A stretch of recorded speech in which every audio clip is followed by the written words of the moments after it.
Just 2 years ago, Fort Myers was the crown jewel of Florida's housing boom, the city everyone wanted a piece of. Today, it's ground zero for one of the fastest housing collapses in the country. Prices are falling. Inventory is exploding. And the governor of Florida, once confident this market was untouchable, is now scrambling for answers. So, what went wrong? And how bad could this get for Florida's economy? And for every homeowner still holding on? Let's rewind. In 2020, mortgage rates hit record lows. Money was cheap. Remote work exploded. And suddenly, everyone wanted a slice of Florida sunshine.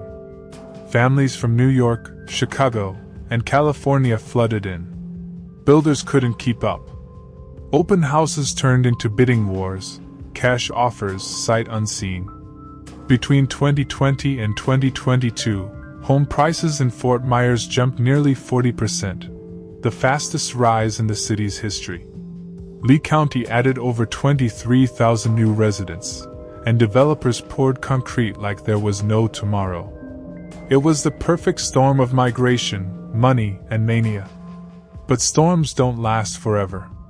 By mid-2023, the boom had turned on itself. Rates started climbing.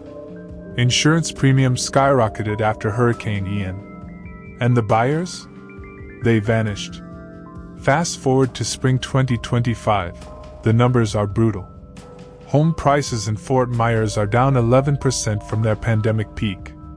Over 14,500 homes are sitting on the market, nearly triple the number from 2 years ago. More than half have seen price cuts. And almost 8% of homeowners are now underwater, owing more than their homes are worth. That's the highest rate in the nation. What was once a gold rush has become a ghost town. Rows of stucco homes built for out-of-state buyers now sit empty, or half-finished.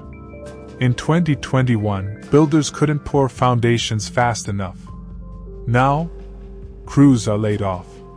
Developers are walking away mid-project. The median home price sits around $375,000. But don't let that fool you. Monthly payments have jumped nearly 44% in just 2 years thanks to higher mortgage rates and exploding insurance costs. For many locals, that dream of Florida living has turned into a financial nightmare.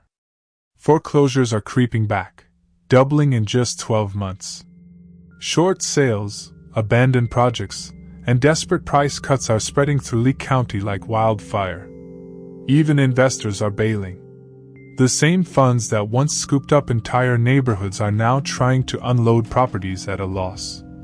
Rentals? Oversupplied. Vacancies are climbing past 12%, and landlords are slashing rents to stay afloat. The illusion of endless demand has officially shattered. And now, the political fallout. Governor Ron DeSantis is under mounting pressure as the crisis deepens. He's held press conferences promising relief, from insurance reforms to emergency housing funds. But behind the scenes, even state agencies admit the scale of the problem may already be out of control.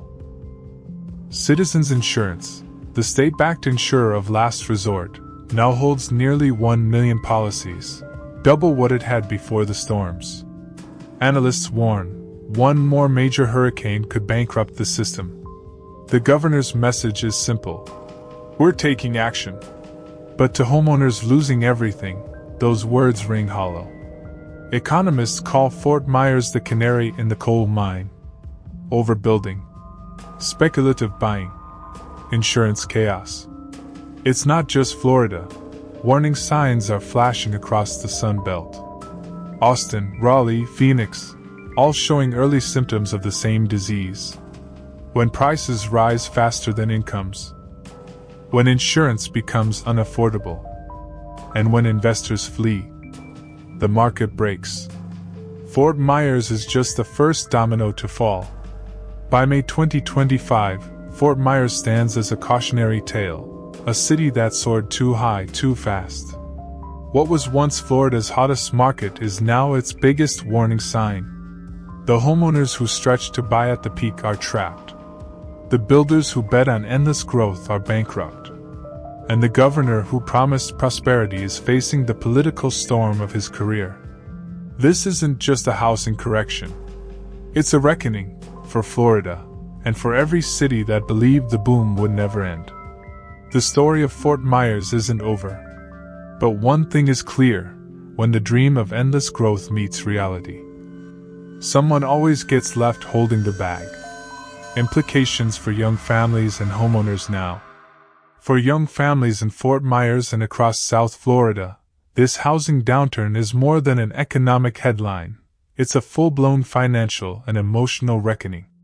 Many who jumped into the market during the 2020 to 2022 boom are now trapped. They bought homes at record-high prices with minimal down payments, encouraged by low interest rates and the dream of permanent Florida sunshine. But that dream is cracking under pressure. Negative equity reality. Nearly 8% of homeowners in Fort Myers now owe more than their homes are worth. For a family that purchased a $400,000 home just 2 years ago, that can mean owing $20,000 to $40,000 more than the property's resale value. Selling isn't an option, it's a loss. Refinancing? Not possible with home values this low. So they stay. They pay more every month for homes losing value every quarter. The costs spiral. Even as home prices fall, the cost of owning has skyrocketed. Mortgage rates above 7%, combined with skyrocketing insurance premiums and rising property taxes, have wiped out affordability. A typical family home that once cost $2,000 a month to carry now costs closer to $2,800 or more. A 40% jump in just 2 years. The abandonment wave. For some, the math no longer works. Abandonment is back. Families walking away from homes they can't sell or insure, especially in flood-prone zones or coastal neighborhoods where insurance quotes have tripled since Hurricane Ian. What was once an investment is now a liability. Psychological fallout. The toll isn't just financial. For young families, homeownership represented stability, pride, and progress. Now it's anxiety, sleepless nights, and a gnawing sense of regret. Many describe refreshing Zillow daily, watching their home values sink, knowing every percentage drop pushes them deeper underwater. Employment and local economy ripple. As the housing slowdown deepens, job losses are spreading beyond real estate. Construction crews are idle. Local shops that thrived during the boom, landscapers, flooring companies, inspectors, are seeing business vanish. Families that once relied on a vibrant housing market for income now face layoffs and cut hours. Neighborhood decline. Vacant homes mean fading neighborhoods. Overgrown lawns, empty driveways, and rising crime rates in once busy communities are reshaping how families live and how safe they feel. The domino effect is real. As properties sit unsold, municipal tax revenues shrink, funding for schools and infrastructure tightens, and entire communities face decline. For new buyers, the harsh lesson. For renters and potential first-time buyers watching from the sidelines, the message is mixed. Yes, home prices are dropping. But affordability isn't improving, because insurance, taxes, and interest rates are still climbing. The entry point for ownership remains painfully high, while confidence in the market keeps falling. In short, the Florida housing crash isn't just about lost home values, it's about lost stability. It's reshaping how young families view homeownership itself. The message many are taking away: owning a home in Florida no longer guarantees wealth, it guarantees exposure to risk.